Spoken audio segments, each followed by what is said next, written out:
And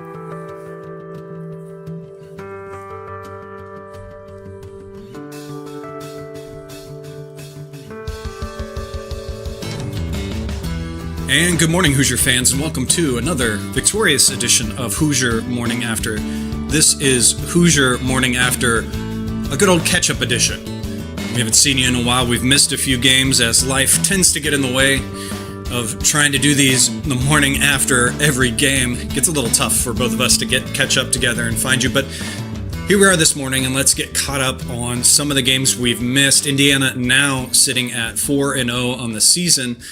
We've missed the Marquette game. We haven't really talked about that one. The 100-77 win against Marquette.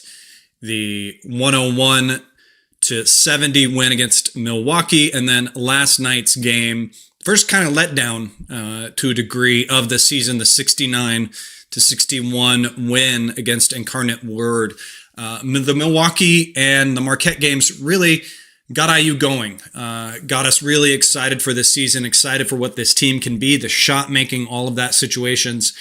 And then luckily we had a grounding moment, something that this team greatly needs and our fan base honestly needs before we get too excited, too over exaggerated as to the potential of this team, and kind of really reared its head as to what is this team going to be when it can't shoot. When you have a team that can shoot lights out, when this shooting success and everything goes away, what's going to happen?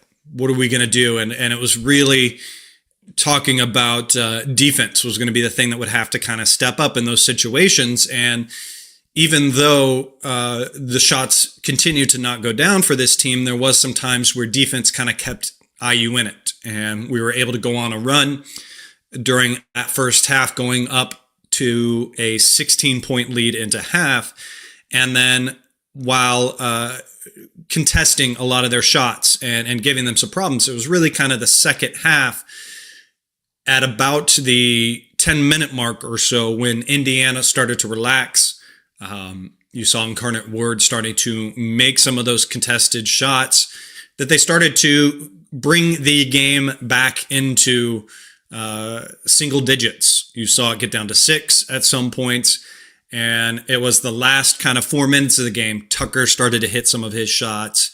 We started to answer some of their shots, and was able to kind of finish off the game and at least make it feel not as stressful going into the final times of this game, but a time that you want to have games like this, a time that Indiana can comfortably struggle and can figure some things out early. Rather do it now than when we're playing Louisville or Kentucky that are coming up, creeping up on this schedule. Thanks for being here with us as we kind of break down and talk about these games. I'm your host, Chad Schwarzkopf, here with me always, Martha, the mop lady. Martha, your kind of overall thoughts of the last kind of 3 games and catch up the fans as we talk about IU basketball right now. Yeah, obviously, you go from the Marquette win, the followed up with the performance against Milwaukee, who Milwaukee's no snub in their conference. I think picked to finish either first or second in their conference. It was a really solid couple games, right? I mean, you're playing an opponent in Marquette where they hadn't given up 100 points in the Shaka Smart era. I already mentioned Milwaukee and how solid they are. And when you look at last night, I mean, a 5:30 p.m. tip on a Sunday against an opponent where most of the fan base can't look at the map and even pick out where they're located, kind of had letdown written all over it. I know how I feel on Sundays at 5:30 p.m.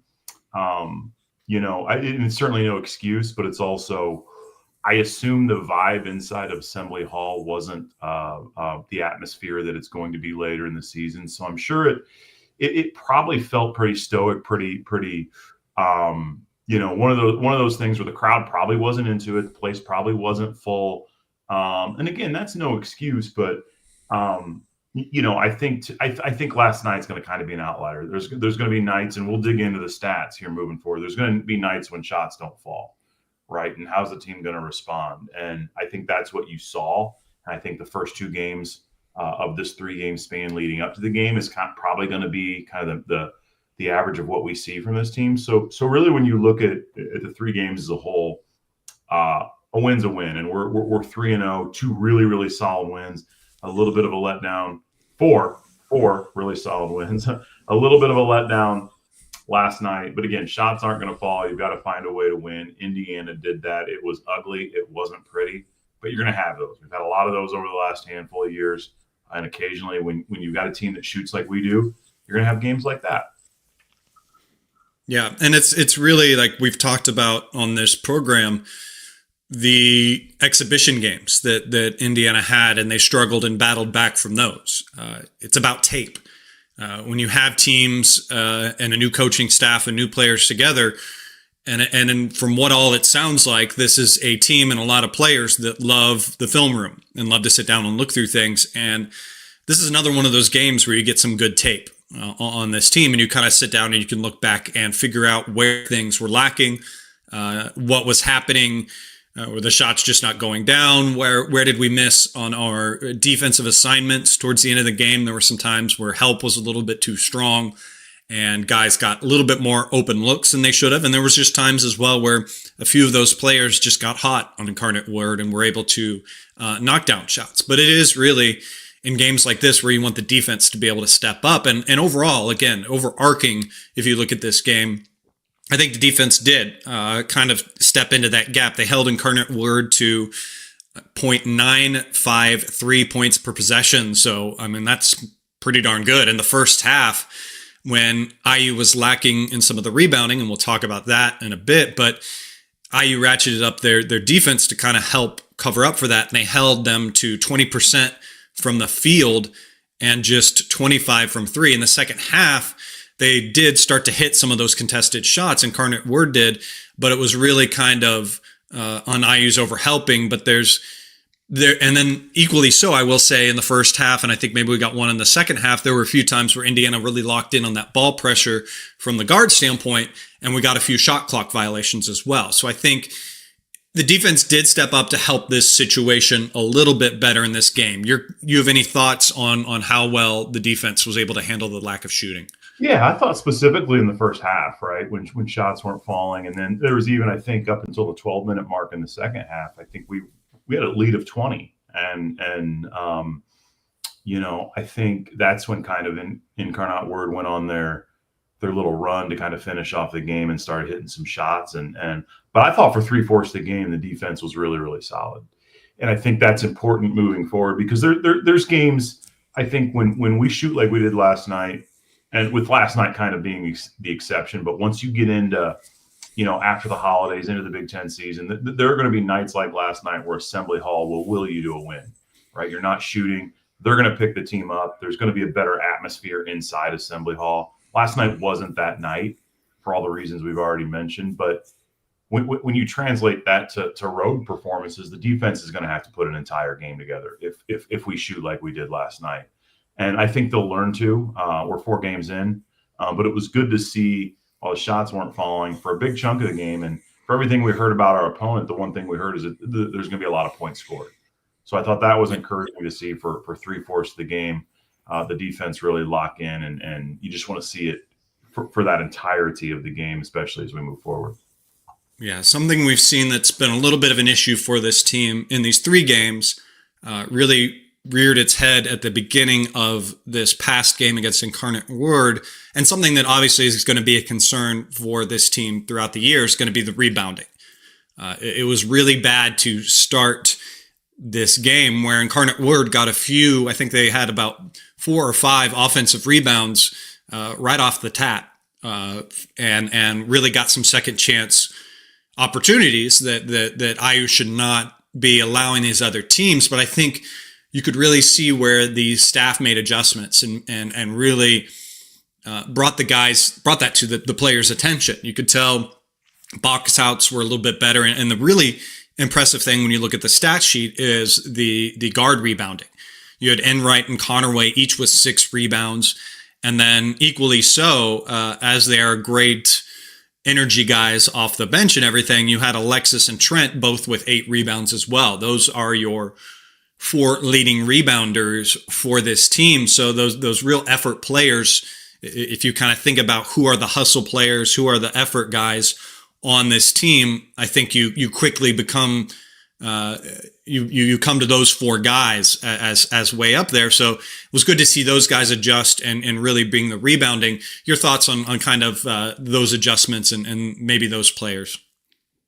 Yeah, I think you know, and what we just spoke about with defense, that's something that Enright's going to have to bring, you know, every night. That's his value. So when shots aren't falling, you really need to rely on a guy like that. But I thought both guys, even when you know you look at Connerway, right? I mean his offensive line last night, that was, you know, him and DeVries are two guys that we've really leaned on to start the year. And when you're struggling offensively, like Tayton was last night, you got to bring it on the defensive end. And I thought, you know, he's always got a guy that's going to give us that. And so is Enright. I mean, 6 rebounds, 12 combined rebounds between those two. So those two guys led us in rebounds and assists, as you mentioned. So when the shots aren't falling, that's what you have to get from those two guys. So that was solid to see last night. And I think, again, last night being an exception, especially for a guy like Connerway. Enright's never going to give us, you know, a ton of points. But Connerway is a guy that I think can average double figures all year. So I think we'll see better shooting from him moving forward.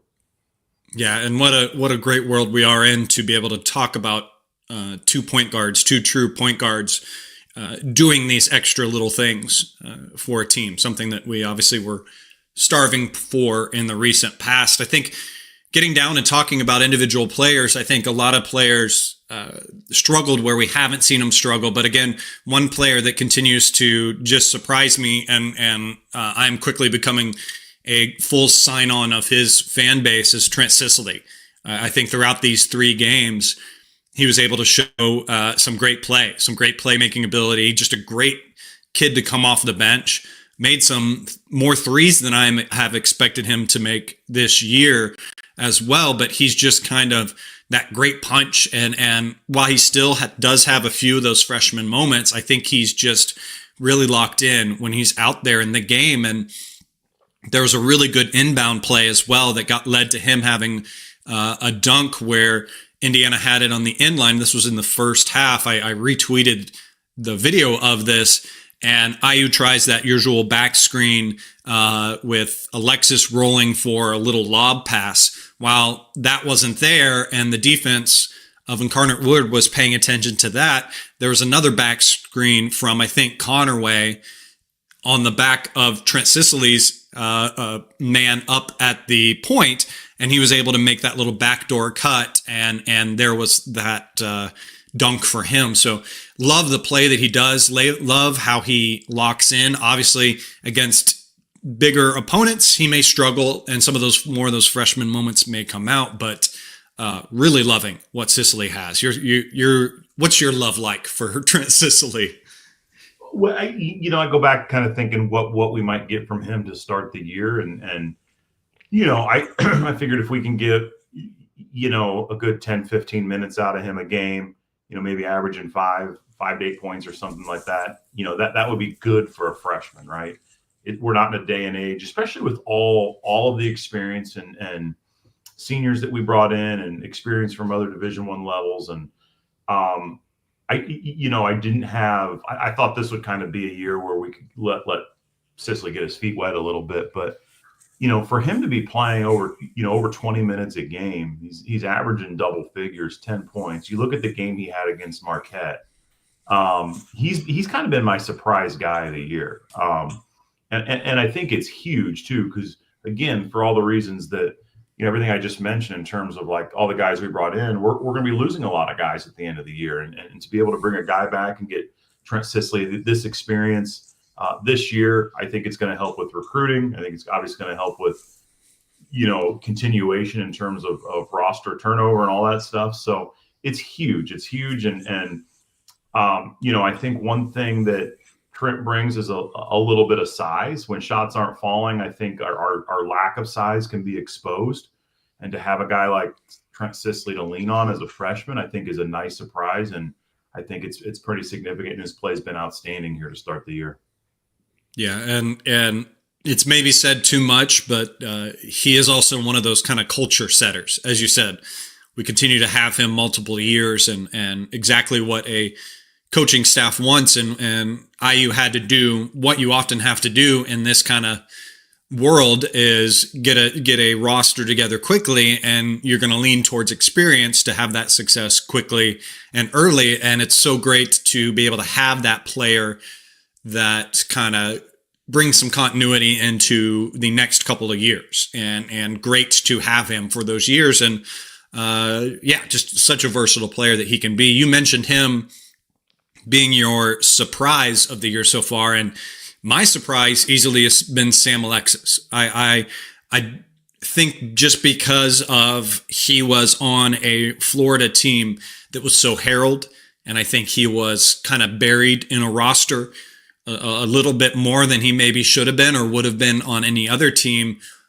He kind of flew under the radar a bit, and I love the intensity that he brings and what he has come off the bench. I mean, those two guys coming off the bench have been fantastic, and in these last two games, he's been that bigger body. I mean, he is the biggest body that we have, and the closest thing we have to a rim protector, even though he's not a true rim protector, but he's been scoring on a higher clip than I expected. I mean, you go back to the Marquette game, he had 13 for IU off the bench, and the Milwaukee game, he had just 3, so he lacked in scoring, but I think he made an imprint. And then in this game, comes in and gets 16, so gets back up there. Leading scorer, actually, for IU in this game. But I think he is another one that not only with that scoring just brings that attention to detail, that experience, and that knowledge. And there was some plays in past games, it wasn't necessarily in this one, where I think a lot of the guard rebound credit goes to him because he is putting a body on the big man and boxing out his big man, doing those fundamental things that needs to be done. Not necessarily going for the ball, but taking out his guy from getting the ball so a lot of those guards can get in there and do it. So I love the attention that he's done, and he got to the line a lot for IU in this game as well. 6 free throws on 8 attempts. So not only that, but he's a big man for IU that you're less concerned about getting to the line because it's not going to be a hack-a-shack situation. What are your thoughts on Sam Alexis in this 3-game stretch? Yeah, he's kind of been the because obviously getting hurt last year at Florida, and you look at his numbers before he got hurt, and he was certainly a contributor, but you never know. Obviously Florida won the national championship last year, and you look at that run they made, and he wasn't a part of it. So there's always this, like, what is he going to bring to the table, right? Is it, hopefully he can contribute. We'll see. And he's done more than contribute. He's been a vital part of what we've done, especially as, like, there's still kind of that question around Nick Dorn and getting him back up and going, because he was a guy that everybody thought might be able to be 6-man or crack the starting 5, and he's still, it's still a work in progress trying to get him built back in, and we haven't really seen a whole lot from him. So to have a guy like Sam Alexis, especially on the front court, where you just made the point of there's just not a ton of depth there, and obviously as we enter the conference season and we know what kind of grind that's going to be, to have a guy like Sam Alexis stepping up is massive for Indiana. And as we continue to ramp up against good competition, I think you're going to see an opportunity for him to continue to step up. So, those two guys we just mentioned, Trent Sisley and Sam Alexis, I continue to see both of those guys being a massive part of what we're doing here as we continue to play in the schedule. Yeah. That depth is concerning and was a little bit of concern, especially in the Marquette game with the ref show that one came to. I almost completely forgot and blocked that out of my out of my mind completely, the 25 fouls that we dealt with, and a lot of guys in foul trouble on that one. So went a little bit deeper than we and more concerning. And so that's going to be something obviously to keep an eye on and see how IU can deal with that. A few of the other players that have been great in these other games, obviously, our 2 leading scorers, kind of talking broadly about them in this 3-game stretch, where you've got Tucker shooting fantastically in the previous games, and then just kind of a very interesting fall off on this game, where you had the Marquette game, him hitting 6 for 9 from three. You had the game against Milwaukee, a 2 for 5, so a lot less shot, at least in that one. And then he goes into this one, attempts a lot more to try to find that rhythm with 11, only making 3 of them. And oddly, missing 2 free throws as well. So it really felt like the shooting was off just generally for those guys. And obviously, Lamar had the foul troubles in the first half, which led to him sitting quite a bit, but just 9 points for him in this game, 2 for 6 for shooting, a big donut on threes, and 5 for 6. At least he took care of business from the free throw line. Your kind of thoughts on our 2 main scorers in this 3-game stretch? Again, I'll go to last night being the exception with those Sunday night scaries, we'll call them, because it certainly was the exception last night of kind of what we've seen from them over the span. And again, I think those guys are too good to have many nights like last night. Combined, combined, when you look at it, 4 for 13, and then Lamar, and for Lamar Wilkerson to only get 6 shots off, I think that's kind of a problem last night. 27 minutes, 2 for 6, over 3 from the 3-point line. I don't think we've seen far too much good from him already in the year, and he's got far too good of a resume overall for us to think that last night was anything but an exception, right? Occasionally shooters are going to have off nights. So I kind of look at their production as a whole. Erase and flush last night. We got the win. We got out of there. It was ugly, sure. But you look at what the leadership and the scoring that they provided as a whole overall, I'm going to kind of lean on, especially from the 3-point range. Last night, obviously only shooting 21% from 3-point line, I think, again, is going to be the exception. I'm not sure what we're shooting as a whole or what we were shooting from a percentage standpoint leading into last night, but I know it was a lot higher than that. And I think, again, we're going to be fine with those 2 guys moving forward. Yeah, the previous 2 games, we averaged 50% from 3 on those ones. So big drop off there. Obviously, but again, I think it's a rare night to have them both off. We've talked about it before, where you're going to have probably a lot of games where at least one of them is off and the other one shoulders some of that. So I think a rare lightning strike with both of them being off. I think rounding off, trying to speak specifically about players in this stretch, I think the last one to kind of talk about for me, or just maybe broadly about both of them, I think Josiah Miles is an interesting piece to Indiana and an interesting one moving forward, not only this season, but in the year, with his great athleticism. I mean, he had some amazing putback dunks and a drive poster dunk in one of the previous games. An energy guy coming off the bench and just gives an athleticism to this team. I think Nick Dorn is another one. Once he kind of gets his footing and his rhythm, we saw some minutes last night with both of them in there, and I just kind of looked at it and said, this is a very athletic team. And I think that allows the team to be very fast with those 2 in there, good fast break moments and everything for those 2 to take off. And will be interesting once we get them both at full strength together to see how they can contribute in the games together. Any extra players, be it them or Tatum or anything else that you want to speak on before we maybe start to look at some numbers? No, I think obviously Reed Bailey's had kind of another, when you look at Reed against Marquette, got into some early foul trouble. Last night had a rough game, only played 13 minutes.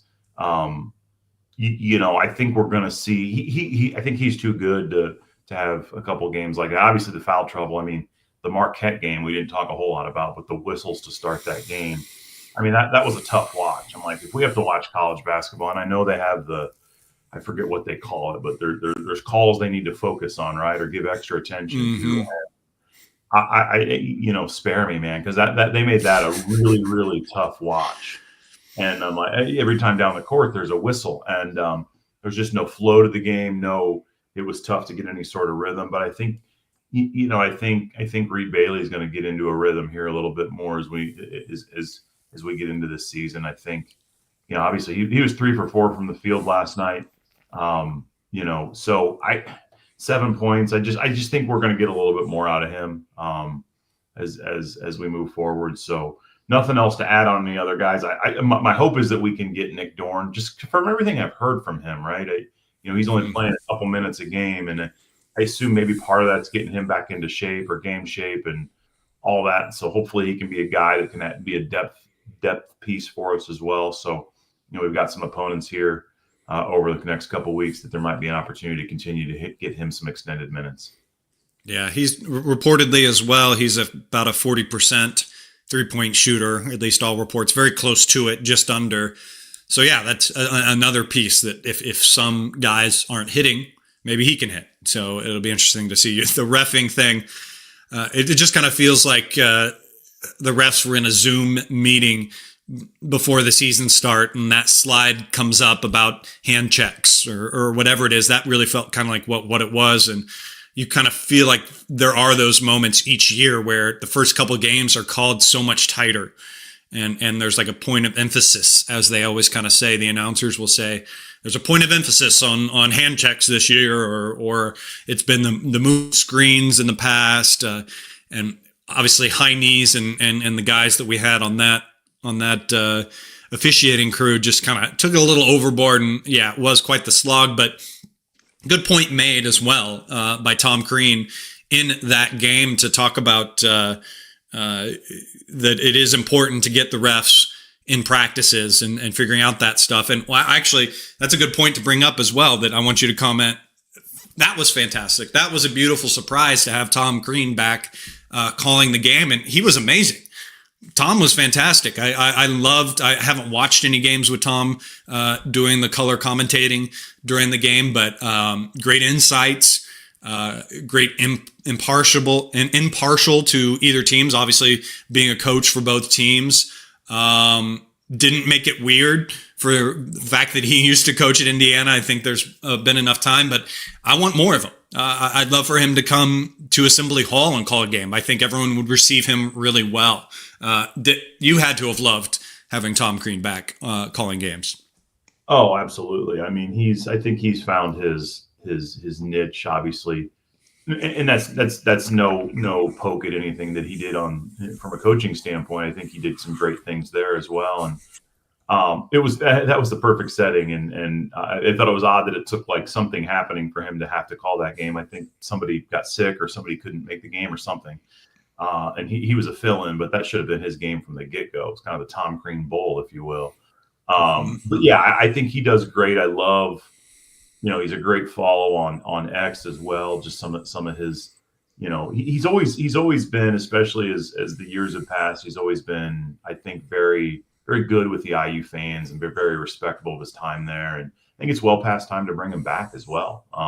Be great to get him in an Assembly Hall and recognize him. I mean, we have 2 Big Ten championships in the last 20 years, and he's responsible for both. And I think it would be great to get him back in Assembly Hall, give him a little bit of a recognition that I think he deserves. Sure, his tenure didn't end the way he wanted it to here, but enough time has passed that I think it would be awesome to see him come back to the campus. I know he was back for Cody Zeller's Hall of Fame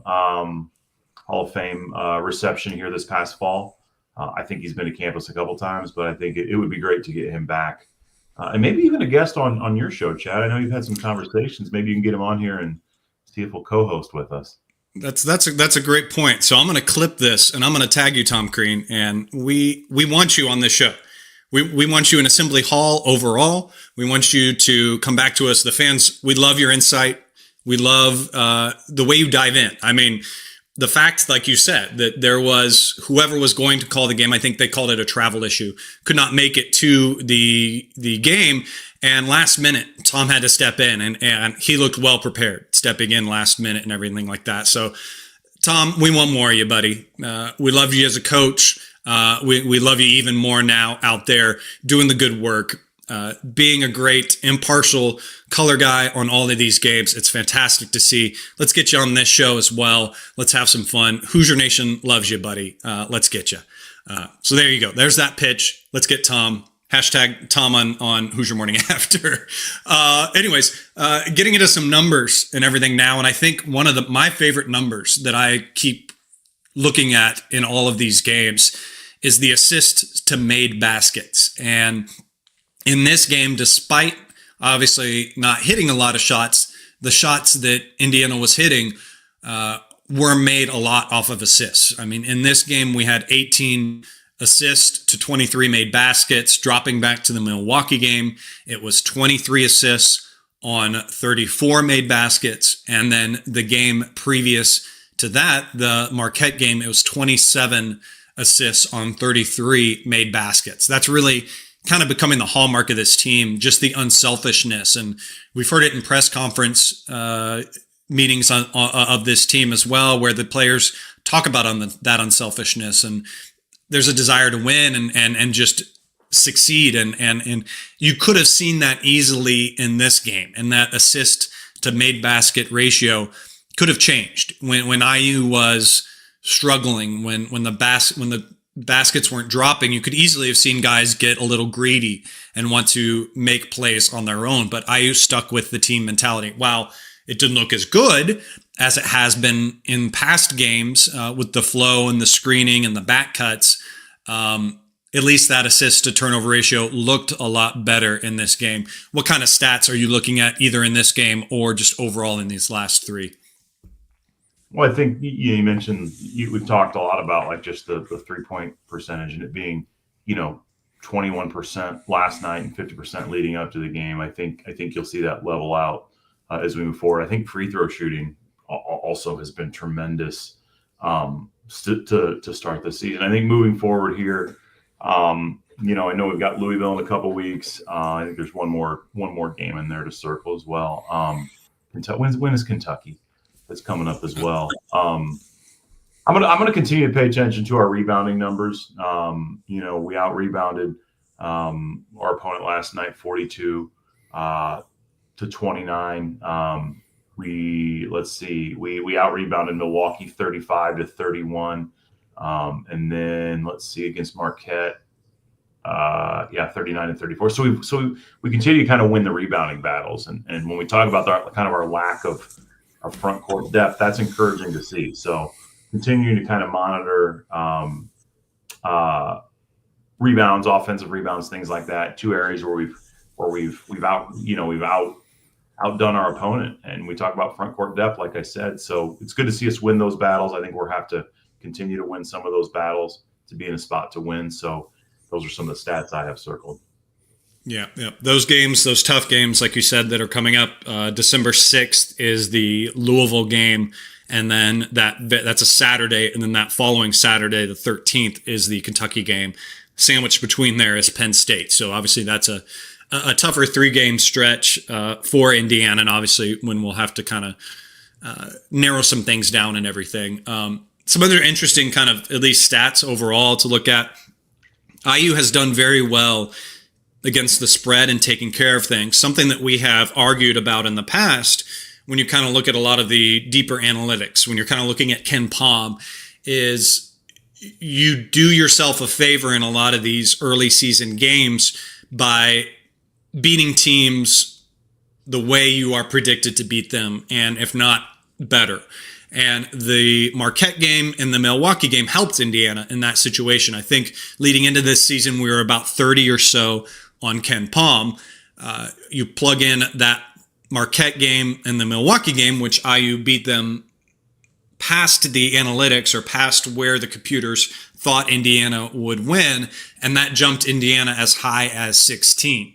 You had a game like last night where you don't beat Incarnate Word the way the computers thought, and it drops you down. We've now dropped down to 22 and Ken Pom. So obviously something to look at, something that has been more of an issue in the past, where we have put ourselves behind the 8 ball in those predictive outcomes, but at least have looked a little bit better for IU going in. Maybe another possible negative and a slightly flawed stat, and something that I usually will quiz Martha on, the plus minus. This is kind of the first game where we had notable players in the minus, where Reed Bailey, Lamar Wilkerson, and Connor Enright were all in the minus on plus minus in this game. Any other stats or any other comments in those realms before we kind of move on? No, I think you've kind of hit the nail on the head. I think the one stat, and I just want to, and we've mentioned this already, in an effort not to sound like a broken record, but I've been really just keeping my eyes on Nick Dorn and his minutes and what he can contribute, because we go back to that Marquette game and the way it was called, and just really leading into the year, Nick Dorn was one of our biggest gets out of the transfer portal. So I think there's just a ton of value that he can provide for us, as we lead into this season. And I was really hoping last night, and maybe it was because the game tightened up or we weren't hitting shots that, I haven't gone over Coach's post-game press conference yet. I haven't had time to do that. So I don't know if he's been even touched on that leading into the game or post-game, or why he's not getting minutes. But I just, from everything that we've read leading up to the season, we've heard that he was supposed to be a contributor. So, now back for his third straight game, his minutes really haven't increased yet. So just curious on what that's going to look like moving forward, because I think he could potentially be a double-digit scorer for us and provide some of that depth that we need. And really, when a couple of our prime shooters aren't hitting last night, maybe he's a guy that can step up and knock some of those down. So he's a guy that I want to keep circled here as we move forward. Yeah, may even be a player that cracks the starting lineup for Indiana. Who knows? There's been people predicting that moving forward to Indiana. So yeah, very interesting piece. I can remember in my mind, I can't think of specifics, but times where we've talked about players that are injured and needing them to come back and produce X amount of minutes and scores for IU, and he's kind of that cherry on top, or that bonus, and maybe more of a crutch for this team moving forward, and just sweetens the pot that much more. I do want to shift. Now I know we are a basketball central program, and we do talk about that, but I do want to talk about the football team. Obviously, this team finishing their home stands, now the longest home win streak in the nation, which is so wild to say, and senior night. And I think it's really important to point out that senior night, because there are some players that played their last home game that have stayed with Coach Signetti through the years, through James Madison and stuff like that. Aiden Fisher being one of the prime ones that kind of have developed and have raised their stock being on this IU team and with this coaching staff, that we have to say a big thank you for, because they have put in that time and work and everything. And I know you were at this game and everything, and to see another sellout and the crowd, for the most part, what it looked like, stay for this team. So exciting to be able to still talk about so many great different athletics, and we could kind of graze over some of those others as well. It would go on forever if we tried to cover all the success that we see throughout the different athletics for IU. But talk about football. I know you were there and everything. I've been talking to a lot of my friends about this the last couple of days, and it's really, really hard to put into words. And I think at some point in the future, to be able to look back on these last couple of years and, quote Curt Signetti, no self-imposed limitations. Because I get the question a lot: how long do you think Indiana can sustain this? And having sat through the last 30 years of going to football games and kind of pinching myself as we go through this, like, and just enjoying this ride, and no self-imposed limitations. I don't think Curt Signetti would put a ceiling on this program at all. So why should I? I think as long as we're under his vision, why not have this be the goal of making the college football playoff every year? But yeah, I mean, the last 30 years, to say this was ever a possibility, I'd be lying if I ever thought, we'd be in a situation where for 2 years in a row, we're top 5 in the country. We're playing for the right to go to the college football playoff. We might be in the Big Ten championship game. And some of these guys that were honored on Saturday, you mentioned, but also Surratt and Kamara and some of these guys that came over from JMU. Just an incredible group of guys, that obviously bought into Curt Signetti's vision, and brought it to Indiana, and you're just seeing the foundation that they've laid. And I think it's going to continue. It was great to be able to be there and honor them, but it's such an exciting time. It's such a different feel in Bloomington on game day now. And it's nothing that I ever want to get used to.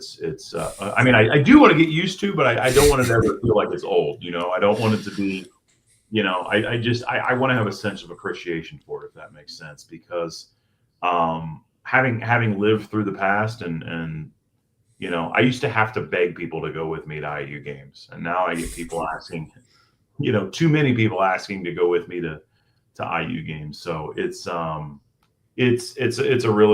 cool problem to have, and I think we're just getting started. One game left, Big Ten championship game. After that, did you get a chance to watch the Big Ten network special on Aiden Fisher and his story with losing his father and his stepdad and in the span of like 5 years? It's just, what an incredible young man. I think I'd heard that story, but I've never heard him talk about it. And man, to go through that with his mom and his two sisters, he's a unique and special young man. And I think he's got an incredible future ahead of him.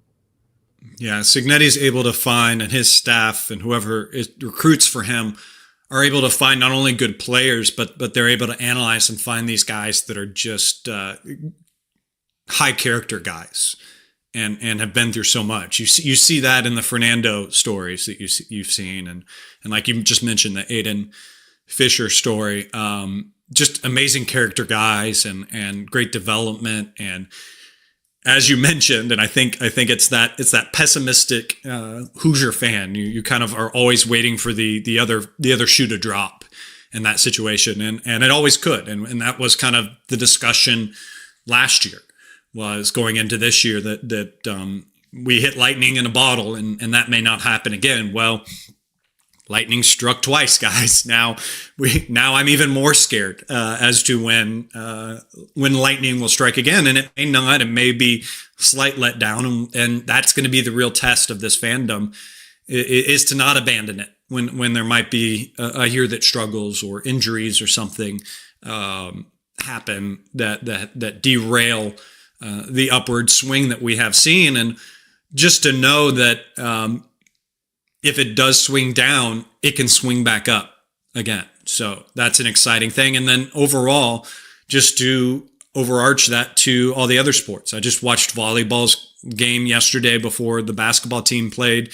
They had a great 3-set win against, I think it was Maryland that they were playing, and they're ranked 18 in the country right now too. So if you're in Indiana, you can easily get to a lot of those games. Those are fantastic to watch. It's a great arena they have there to watch those games. Women won a fantastic game on the road against Florida State that is kind of in the metrics higher than they are. So they're getting things rolling and everything like that. So go see them as well. And again, here I am with the great transition, guys. Look at this transition.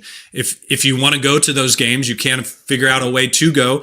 There is, or if you have tickets to those games and want to donate them, Martha can tell you about a great organization that helps find people into those basketball games, those different athletics that IU has going on.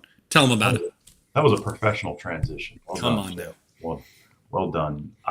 Yeah, thank you. And we talk about this every year, and I always appreciate you giving me the platform to kind of speak on the project. But as we approach we got holiday break coming up, students go home, and we've had a great start to the year in terms of ticket donations. We sent a family of 8 to the game yesterday with a bunch of.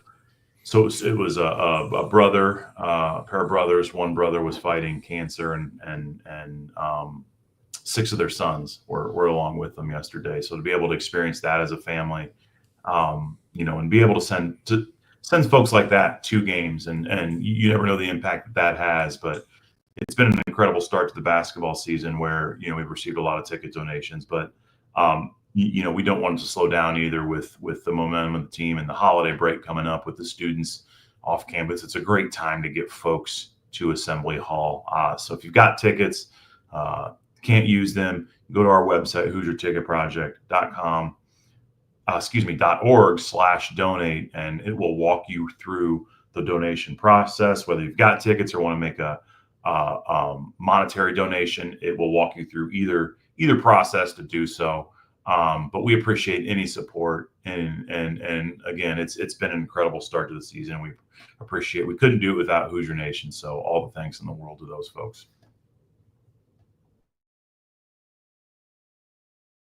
I think you're on mute, buddy.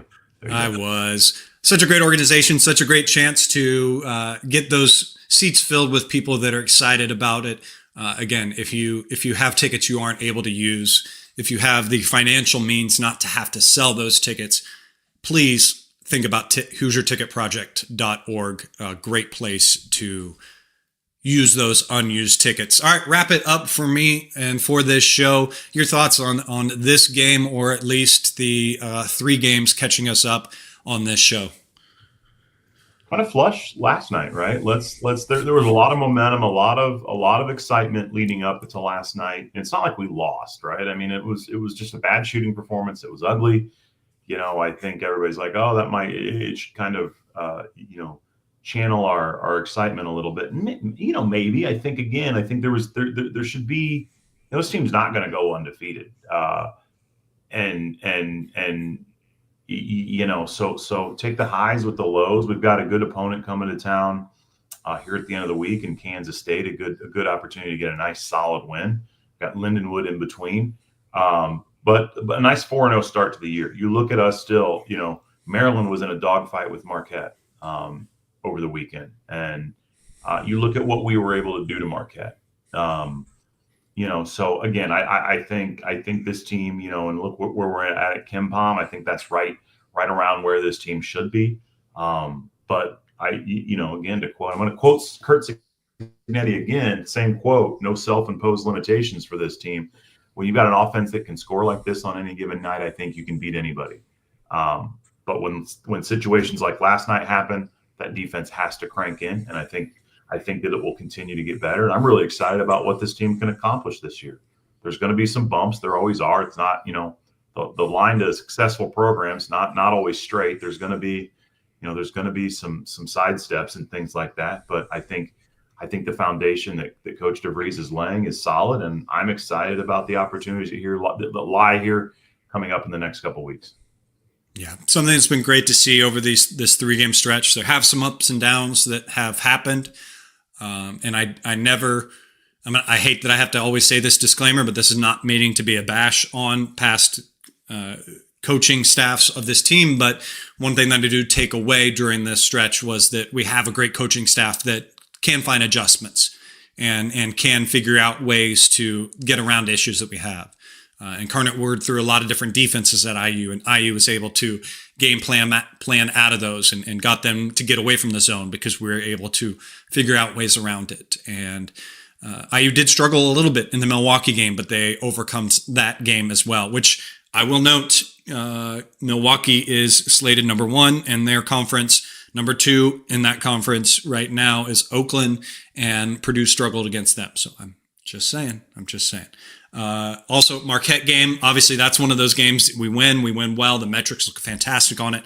Now we root like hell for Marquette to have the successful season to sweeten that win only so more. But what I take away from this last game, the Incarnate Word game, is that it's, as you will say, a tape game. It was a chance for IU to get some good game tape and a situation to see what can this coaching staff do for this team when those shots aren't going down. Where can the success come? What can IU do defensively to make up for that? So this is that chance to have that tape. And this is that chance to have a team. This is the time, I should say, of the season to fail like that, for those things to struggle and to find ways out of it, because you struggle like this a little bit more earlier in the season in the Big Ten conference and everything like that. And the outcome is not going to be as great. So it's a time to do that and figure things out. And again, this team is new. This team is new to each other. They've only played 4 games that count. Beyond that, they've played 3 or 4 additional games that are fully against someone else other than each other in the practice facility. So there's still some growing pains and still some things to figure out, but there's some good things to take, some exciting things. It's a fun team. It's a unselfish team. So it feels like Indiana basketball again. So that makes me excited for the future, excited for things to come with this team. Thank you for being here with us. Thank you for joining Martha and I. If you are watching on YouTube, hit that bell, hit that subscribe. We appreciate that. Leave a comment. If you're following on X, watching this live on there, great to see you as well. Don't feel scared to leave a comment as we go along. We can try to answer questions as that goes. Appreciate you as well, those of you that are watching and listening to the show afterwards.